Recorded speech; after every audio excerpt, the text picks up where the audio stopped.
اللهم صل على محمد وعلى آل محمد كما صليت على إبراهيم وعلى آل إبراهيم إنك حميد مجيد. اللهم بارك على محمد وعلى آل محمد كما باركت على إبراهيم وعلى آل إبراهيم إنك حميد مجيد.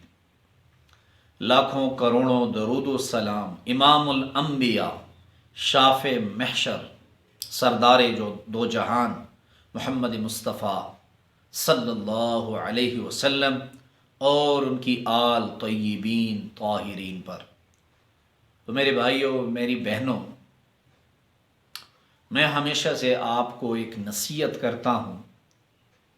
کیونکہ حدیث شریف میں ہے کہ مسلمان کا خیر خواہ ہے، المسلم و اخو المسلم، مسلمان کا بھائی ہے، اور بھائی جو ہے وہ اپنے بھائی کو کبھی بھی ایسے مشورہ نہیں دیتا، ایسے رائے نہیں دیتا جس میں اس کا نقصان ہو۔ تو ایک خیر خواہ ہونے کے ناطے میری آپ سے یہی درخواست اور رائے ہے میری آپ کے لیے کہ آپ ہمیشہ وظائف علماء اور نیک لوگوں سے سیکھیں، چاہے سوشل میڈیا پر ہو، چاہے وہ آپ کی ارد گرد رہنے والے لوگ ہوں۔ آپ جب بھی اپنے مسائل کے حل کے لیے کسی کے پاس جائیں تو کوشش کریں کم از کم اللہ اور اس کے رسول صلی اللہ علیہ وسلم اور کہ دین کے ساتھ ان کا تعلق ہے کہ نہیں۔ بہرحال آج کا جو میں وظیفہ آپ کے لیے لے کر آیا ہوں، یہ ایک ایسا مجرب، زبردست، لاجواب اور بہترین وظیفہ ہے۔ اگر میں الفاظ کے لبادے میں اس وظیفے کو آپ کے سامنے پیش کروں تو میں ان الفاظ کا لبادہ اس وظیفے کو پہناؤں گا، میں کہوں گا کہ یہ وظیفہ آسمان و زمین میں سب سے لاجواب بہترین تحفہ ہے۔ اب آپ کہیں گے مولانا صاحب اس کی دلیل کیا ہے کہ آپ نے اس وظیفے کو اتنا بڑا لقب دیا، اتنی بڑی عزت افزائی کی اس کی؟ تو میں آپ کو یہ کہنا چاہتا ہوں کہ دنیا میں اللہ کے بعد سب سے بڑا مرتبہ کس کا ہے؟ بعد از خدا تو ہی بزرگ قصہ مختصر، آقا نبی کریم صلی اللہ علیہ وسلم اللہ رب العزت کے بعد مخلوق میں ان کا رتبہ سب سے بلند ہے۔ وہ فرشتے ہیں، وہ انبیاء ہیں، سب سے بلند رتبہ جو ہے وہ آقا نبی کریم صلی اللہ علیہ وسلم کا ہے۔ تو آقا نبی کریم صلی اللہ علیہ وسلم کے روضے کی جالی کا گردہ اور روضے کی جالی کی ارد گرد کی مٹی وہ ہمارے لیے اتنی قیمتی ہے کہ ہم اسے ترجیح دیتے ہیں کہ اسے سرمے کی جگہ اپنی آنکھوں میں ڈالیں۔ تو جو لوگ حج کے لیے حج کے لیے مدینۃ المنورہ گئے ہیں یا عمرے کے لیے گئے ہیں، اور جو نہیں گئے اللہ ان کو لے کر جائے، تو روضہ اقدس صلی اللہ علیہ وسلم کے جالیوں پر ایک وظیفہ لکھا ہوا ہے، اور وہ وظیفہ ایک مرتبہ نہیں، دو مرتبہ نہیں، 3 مرتبہ نہیں، 10 مرتبہ نہیں،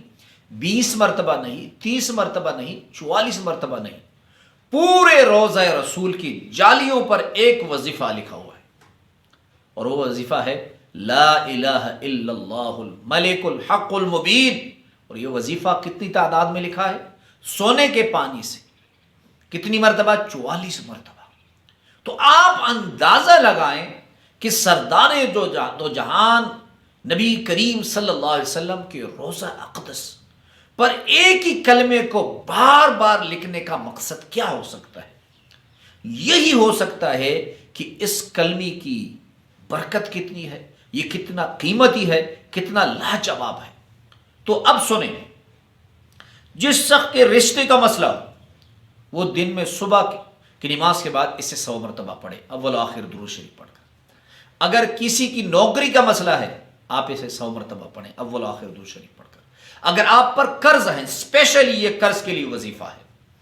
اگر آپ پر قرض ہے اور آپ کو قرض کی کوئی صورت دکھائی نہیں دیتی ادائیگی کی، تو آپ اس وظیفے کو 100 مرتبہ پڑھیں۔ میں حافظ قرآن ہوں، اللہ کی ذات گواہ ہے، سینے میں میرا قرآن ہے کہ الحمدللہ جب سے مجھے اس وظیفے کا علم ہوا ہے اور مجھے جب اس بات کا علم ہوا کہ یہ روزہ اقدس صلی اللہ علیہ وسلم پر 44 مرتبہ لکھا ہوا ہے تو خدا کی ذات گواہ ہے، کبھی کبھی اگر بھول گیا میں نے نہیں پڑھا، ورنہ میں الحمدللہ اسے پڑھنا اپنے اوپر لازم سمجھتا ہوں۔ وہ لوگ جو مسائل کا شکار ہیں، وہ لوگ جو گھر میں مختلف قسم کے مسائل ہیں، ان کے معاشرے میں مختلف قسم کے مسائل ہیں اور انہیں ان کا حل نہیں مل رہا، تو میں آپ کہنا چاہتا ہوں اگر آپ کے مسائل بہت گمبھیر ہیں اور آپ چاہتے ہیں کہ میرا مسئلہ جلدی حل ہو تو آپ اسے 100 مرتبہ صبح اور 100 مرتبہ شام پڑھیں، اور اگر آپ کا مسئلہ اتنے شدید اور گمبھیر حالات والے نہیں تو آپ صرف اسے 100 مرتبہ پڑھیں، پھر اس کی برکات دیکھیں کہ اللہ رب العزت رزق، دولت، رشتے اور برکات کی برسات آپ پر کیسے کرتا ہے۔